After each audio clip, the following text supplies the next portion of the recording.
Hello friends, मैं हूं Anuj Mittal and welcome to my channel. Friends, हमारी क्लास 12th की फिज़िक्स की वीडियो सीरीज चल रही थी, जिसमें हम लोगों ने फर्स्ट वीडियो में देखा था कि हमें इस पूरे के पूरे कोर्स में किन किन चैप्टर्स के साथ डील करना है। और जो हमारा फर्स्ट चैप्टर है that is electric charges and field, उसमें हमने टोटल ये 12 टॉपिक्स हमें कवर करने हैं। अगर आपने वो वीडियो नहीं देखी तो आप डिस्क्रिप्शन बॉक्स में आपको उस वीडियो का लिंक मिल जाएगा, पहले उस वीडियो को देख लीजिए ताकि आपको बेसिक क्लियरिटी रहे कि हम किस तरह से ये पूरा कोर्स कंप्लीट करने वाले हैं, क्लास 12th की फिजिक्स का कंप्लीट कोर्स। अब देखिए, यहाँ पर हमारे जो 12 टॉपिक्स थे पहले चैप्टर के, जो एनसीईआरटी का हमारा पहला चैप्टर है, इसमें हमारे पास पहला टॉपिक जो है इलेक्ट्रिक चार्ज, हम इस वीडियो में इसे कवर करेंगे। पूरा नहीं होगा, इलेक्ट्रिक चार्ज कवर इस वीडियो में नहीं होगा, लेकिन हम लोग यहाँ पर बेसिकली से स्टार्ट कर देंगे कि इलेक्ट्रिक चार्ज होता क्या है, types of charges and properties of charges, इसके बारे में हम लोग देखेंगे। चलिए देखिए, electric charges, everything in the universe is made up of atoms which are composed of electrons, protons and neutrons, that is elementary particles. हर इस दुनिया में हर एक चीज़, every body in the universe किसकी बनी हुई है? एटम से मिलकर बनी हुई है। हम जानते हैं, ये हमने अपनी जूनियर क्लासेस में, अर्लियर क्लासेस में हम सीख चुके हैं कि हर एक चीज़ एटम से बनी हुई है। और एटम फर्दर किससे बने हुए हैं? इलेक्ट्रॉन से, प्रोटॉन से, न्यूट्रॉन से। हालांकि फर्दर डिस्कवर हो चुके हैं quarks, positron, anti neutron of particles, बहुत सारे डिस्कवर हो चुके हैं, लेकिन हमें उनके बारे में डिस्कस नहीं करना। हमारे जो बेसिक एलिमेंट्री पार्टिकल्स हैं वो है हमारे पास इलेक्ट्रॉन्स है, प्रोटॉन्स है एंड न्यूट्रॉन्स है। अब यहाँ पर देखिए, एक एक्सपेरिमेंट परफॉर्म किया गया। Suppose we perform an experiment by taking different pair of these elementary particle as under. हमने क्या किया? हमने इलेक्ट्रॉन, प्रोटॉन और न्यूट्रॉन, ये जो हमारे फंडामेंटल पार्टिकल्स थे, हमने ये लिए और हमने एक्सपेरिमेंट परफॉर्म करके देखा कि जो दो इलेक्ट्रॉन थे, एक इलेक्ट्रॉन हमारे पास ये रहा, एक इलेक्ट्रॉन ये रहा, हमें देखने को मिला कि इनके बीच में रिपल्शन था। ये एक दूसरे को रिपेल कर रहे थे, दोनों के दोनों रिपेल कर रहे थे। हमने देखा इलेक्ट्रॉन और प्रोटॉन, जो इलेक्ट्रॉन है और प्रोटॉन है, ये एक दूसरे को अट्रैक्ट कर रहे थे, हमने ये देखा। तो इलेक्ट्रॉन और प्रोटॉन के बीच में अट्रैक्शन देखने को मिली, इलेक्ट्रॉन के बीच में रिपल्शन देखने को मिली।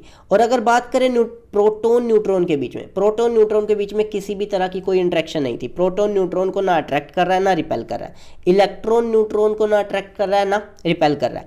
जो न्यूट्रॉन है वो भी आपस में ना अट्रैक्ट कर रहे हैं ना ही रिपेल कर रहे हैं, इनके बीच में भी कोई इंटरेक्शन देखने को नहीं मिली। इंटरेक्शन की बात कर रहा हूँ, इंटरेक्शन में हमारे पास अट्रैक्शन और रिपल्शन दोनों आएंगे कि अट्रैक्शन भी हो सकती है और रिपल्शन भी, ठीक। तो ये हमें देखने को मिला। तो यहां से देखिए, जो मैंने आपको पढ़ाया अब तक, we see that there is a strong interaction. Interaction मतलब रिपल्शन भी हो सकती है, अट्रैक्शन भी हो सकती है। A strong interaction between two electron, दो इलेक्ट्रॉन के बीच में स्ट्रॉन्ग इंटरेक्शन, बेसिकली वो क्या कर रहे थे? रिपेल कर रहे थे। दो इलेक्ट्रॉन रिपेल कर रहे थे, दो प्रोटॉन वो भी रिपेल कर रहे थे, और one electron and one proton वो अट्रैक्ट कर रहे थे। तो स्ट्रॉन्ग इंटरेक्शन किसके बीच में देखने को मिली? दो इलेक्ट्रॉन के बीच में, दो प्रोटॉन के बीच में, और एक इलेक्ट्रॉन एक प्रोटॉन के बीच में। लेकिन there is no such interaction between proton neutron, neutron neutron और इलेक्ट्रॉन न्यूट्रॉन। प्रोटॉन न्यूट्रॉन के बीच में, न्यूट्रॉन न्यूट्रॉन के बीच में, और इलेक्ट्रॉन न्यूट्रॉन, जहां पर भी न्यूट्रॉन आ गया ना, उनके बीच में कोई चार्ज हमें इंटरेक्शन देखने को नहीं मिली। तो यहां से पता क्या चला?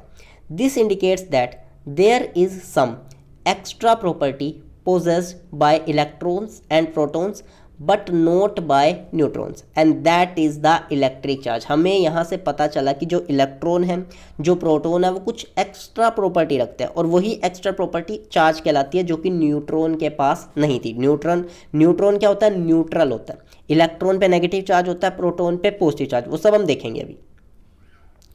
तो यहाँ पर क्या पता चला? देखिए, thus electric charge is an additional and inherent fundamental property of some elementary particle due to which they interact with each other। अब मतलब क्या हुआ कि जो इलेक्ट्रिक चार्ज है ना, इलेक्ट्रिक चार्ज बेसिकली एडिशनल और इनहेरेंट फंडामेंटल प्रॉपर्टी है। इनहेरेंट मतलब क्या कि जैसे माँ बाप के गुण बच्चों में आते हैं ना, जैसे हमारी आंखों का कलर हो गया, ये हमें अपने माँ बाप से मिला है। हमारे जो बालों का कलर ब्लैक कलर होता है, ये हमें माँ बाप से मिला है कि हमारे बालों का कलर कैसा होगा। ये इनहेरेंट प्रॉपर्टी है हमारे अंदर, ठीक। ये हमने कोई डेवलप नहीं की, सीखी नहीं है। जैसे अभी मैं आपको फिजिक्स पढ़ा रहा हूँ, आप फिजिक्स सीख जाओगे, ठीक। तो ये कोई इनहेरेंट प्रॉपर्टी नहीं है, ये जन्म के साथ आपके साथ नहीं है। तो चार्ज क्या होता है? चार्ज एक इनहेरेंट प्रॉपर्टी है, मतलब बॉडी के साथ शुरुआत से उसके साथ है, क्योंकि इलेक्ट्रॉन प्रोटॉन की वजह से शुरुआत से है उसके साथ, और फंडामेंटल है जिसकी वजह से वो क्या करते हैं, एक दूसरे के साथ इंटरेक्ट करते हैं। This interaction is called electric force. ये जो इंटरेक्शन है ना, ये अट्रैक्शन भी हो सकती है, रिपल्शन भी। तो चार्जेस की वजह से बॉडी आपस में इंटरेक्ट करती है, वो एक दूसरे पर रिपल्सिव या अट्रैक्टिव फोर्स लगाती है, और ये जो फोर्स है ना, इसी फोर्स को इलेक्ट्रिक फोर्स कहा जाता है। यही फोर्स क्या कहलाता है फ्रेंड्स, यही फोर्स कहलाता है इलेक्ट्रिक फोर्स। तो हमारे पास यही चार्ज की डेफिनेशन भी बनती है कि चार्ज बेसिकली क्या होता है कि इलेक्ट्रिक चार्ज एक एडिशनल और इनहेरेंट फंडामेंटल प्रॉपर्टी होती है किसी भी एलिमेंट्री पार्टिकल। एलिमेंट्री में क्या आ गया, इलेक्ट्रॉन आ गया, प्रोटॉन आ गया, ठीक, जिसकी वजह से वो एक दूसरे के ऊपर इंटरेक्शन लगाते हैं, जिसकी वजह से वो इंटरेक्ट करते हैं, ठीक। तो therefore electric charges are the cause of electric forces. तो इलेक्ट्रिक फोर्स लगने का कारण क्या है, इलेक्ट्रिक फोर्स लगने का कारण इलेक्ट्रिक चार्ज होता है। Same as masses are responsible for gravitational force. जैसे ग्रेविटेशनल फोर्स रिस्पॉन्सिबल होते हैं ना, हम 9th की फिजिक्स में पढ़ के आए हैं, हमने 11th की फिजिक्स में भी पढ़ा है ग्रेविटेशनल फोर्स, कि कोई भी बॉडी जिसके पास मास होगा वो दूसरी बॉडी जिसके पास मास होगा वो उस बॉडी को अट्रैक्ट करती है। यहाँ पर डिफरेंस क्या है, ग्रेविटेशनल फोर्स हमेशा अट्रैक्टिव होते हैं, लेकिन ये जो इलेक्ट्रिक फोर्स है ये अट्रैक्टिव भी हो सकता है, ये रिपल्सिव भी हो सकता है। ग्रेविटेशनल फोर्स मास की वजह से लगता है, इलेक्ट्रिक फोर्स चार्जेस की वजह से लगता है। यहाँ पर हमसे बेसिक डिफरेंस भी पूछ लेते हैं कि इलेक्ट्रिक फोर्स और ग्रेविटेशनल फोर्स में क्या बेसिक डिफरेंस है। तो जैसे मासेस की वजह से क्या लगता है, मासेस की वजह से लगता है ग्रेविटेशनल फोर्स। तो यहाँ पर देखिए नोट पॉइंट दिया हुआ है,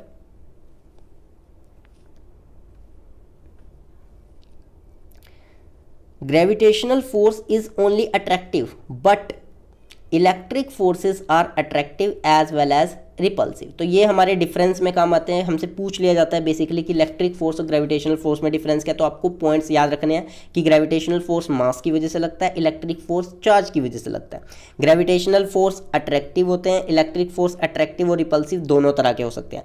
आपको ध्यान में रखना है कि जो ग्रेविटेशनल फोर्स होते हैं ना वो वीक होते हैं as compare to electric force. Electric force strong force है, स्ट्रॉन्ग फोर्स होता है। ग्रेविटेशनल फोर्स तो सबसे वीकेस्ट फोर्स होता है। हमारे नेचर में 4 तरह के फंडामेंटल फोर्सेस हैं। एक ग्रेविटेशनल फोर्स होता है, एक हमारे पास इलेक्ट्रिक फोर्स होता है, एक हमारे पास वीक न्यूक्लियर फोर्स और एक स्ट्रॉन्ग न्यूक्लियर फोर्स। जो स्ट्रॉन्ग न्यूक्लियर फोर्स होता है वो सबसे ज़्यादा स्ट्रॉन्ग फोर्स पाया जाता है नेचर में, और जो सबसे वीकेस्ट फोर्स पाया जाता है वो होता है ग्रेविटेशनल फोर्स। तो ये आपको ध्यान में रखना है, आपसे डिफरेंस में पूछा जा सकता है।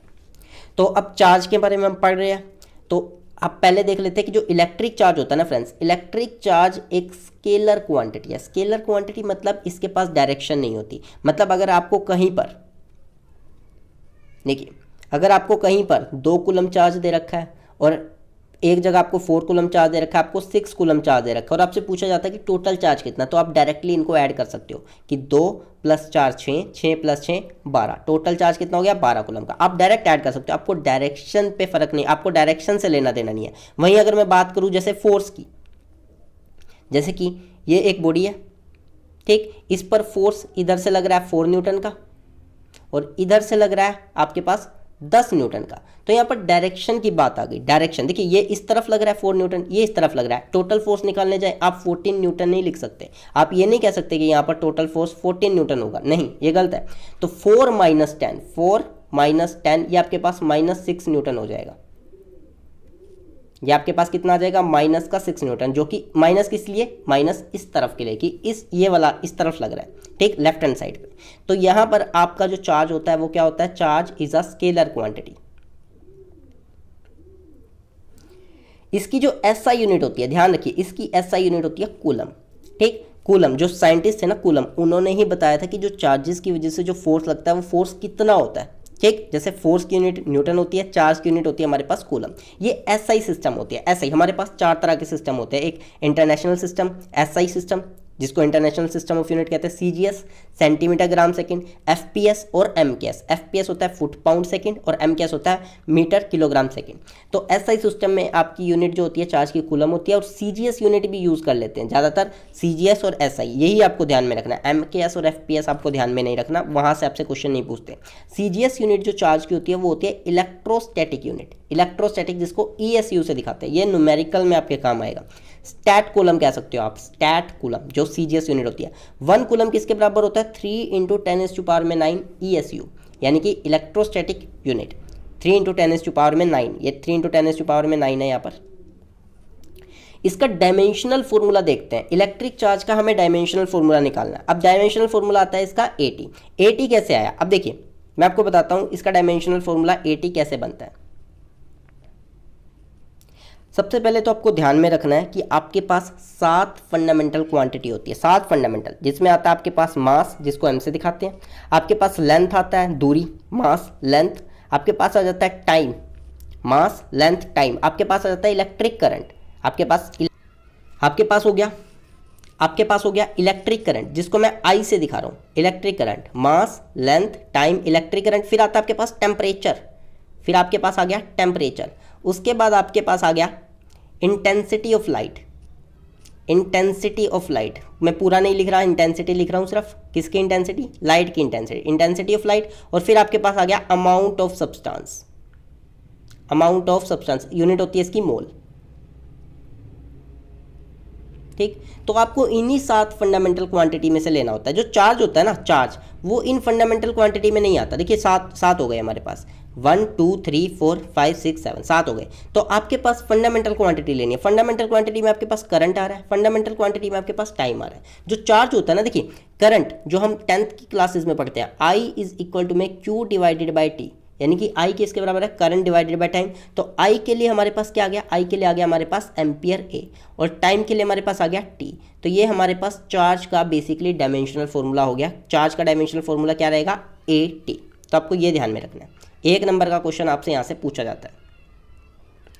तो यहाँ पर Q क्या दिखा रहा है? Q denotes the electric charge, A is the dimension for current, dimensional formula ampere के लिए, और T is the dimension for time, जो सेकेंड्स के लिए होता है।